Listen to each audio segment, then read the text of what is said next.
Andrei Ronaldo Goulart Gonçalves tinha 12 anos quando foi encontrado sem vida dentro do quarto onde dormia, em novembro de 2016, na zona sul de Porto Alegre. Naquela madrugada silenciosa, a família ouviu um único disparo vindo do quarto do menino. A primeira interpretação, registrada inclusive na investigação inicial, foi a de que Andrei teria cometido um ato contra a própria vida. Mas, com o passar do tempo, essa hipótese começou a ruir diante dos primeiros detalhes, depois dos laudos e, finalmente, da coragem de uma mãe que se recusou a aceitar uma explicação que não fazia sentido. 9 anos depois, em 2025, o homem apontado como responsável pelo crime foi condenado a 46 anos de prisão. Sextou, pessoal. Prepare-se, porque as histórias que você vai ouvir são alertas e memórias que não podem ser esquecidas. Andrei era um menino tranquilo e carinhoso, descrito pela mãe como doce, educado e sensível. Ele vivia uma rotina simples: escola, brincadeiras, alguns vídeos no celular e as conversas ao redor da família.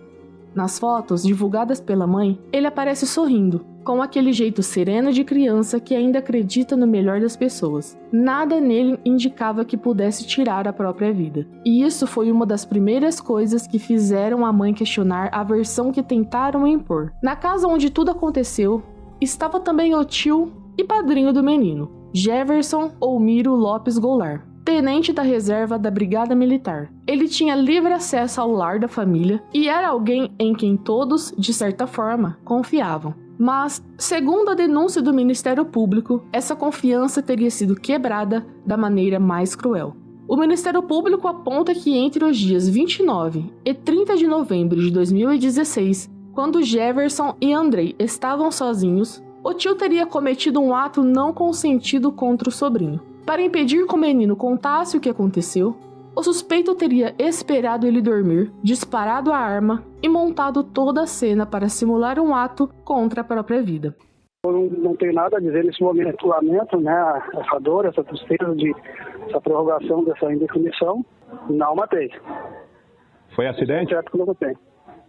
Eu entendo, pelo que eu ouvi falar, que poderia ser acidente, que ele teria mexido na arma, mas eu não vou entrar em detalhes. A mãe do menino, Kátia, sempre estranhou o que viu naquela madrugada. A posição do corpo, o local do disparo, a forma como a arma estava colocada. Nada parecia compatível com a narrativa inicial. Além disso, o comportamento do tio, logo após a morte, gerou ainda mais suspeitas. Para Kátia, havia algo profundamente errado naquele quarto. E era certo, dentro dela, que o filho não havia provocado o próprio fim. Inconformada, Kátia procurou o Ministério Público e durante anos insistiu para que o caso fosse revisado. Em 2020, o Ministério Público decidiu reabrir a investigação. Novas análises técnicas foram realizadas e depoimentos importantes surgiram, incluindo o de uma pessoa que declarou ter sido vítima de um ato não consentido cometido pelo mesmo réu quando era criança. Esse relato, somado às inconsistências da primeira investigação,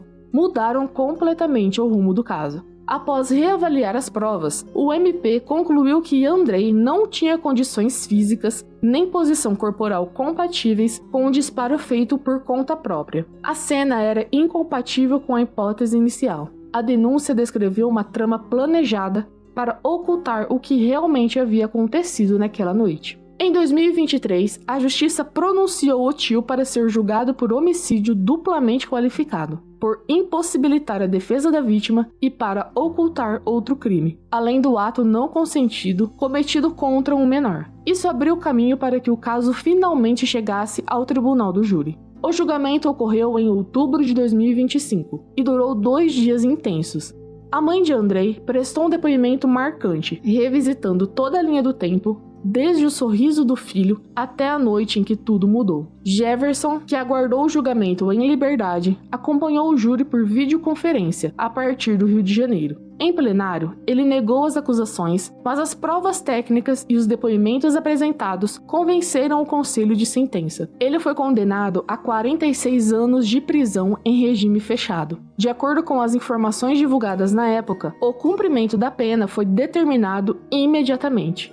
Mas a história não terminou ali. Apesar da condenação, ele não está preso. O tio de Andrei fugiu e hoje é considerado foragido da justiça. A mãe do menino, que já havia travado uma guerra para provar que o filho não havia tirado a própria vida, agora enfrenta uma nova luta, a de mostrar o rosto do condenado ao maior número de pessoas possível, para que ele seja localizado, capturado e cumpra a pena determinada pelo tribunal. Ela tem pedido em entrevistas e redes sociais que o país não esqueça o nome de Andrei e que não esqueça também o nome de quem foi considerado culpado por tirar a vida dele. E aqui fica o recado que a mãe sempre reforça: se você reconhecer esse homem, se já ouviu em algum lugar, ou se encontrar alguém que se pareça com ele, entre em contato imediatamente com a polícia. Ele é um condenado foragido e qualquer informação pode ser decisiva. A história de Andrei continua, infelizmente sem o capítulo final que deveria ter vindo após a condenação. Mas, enquanto houver pessoas dispostas a compartilhar o caso, mostrar o rosto do condenado e manter viva a memória do menino,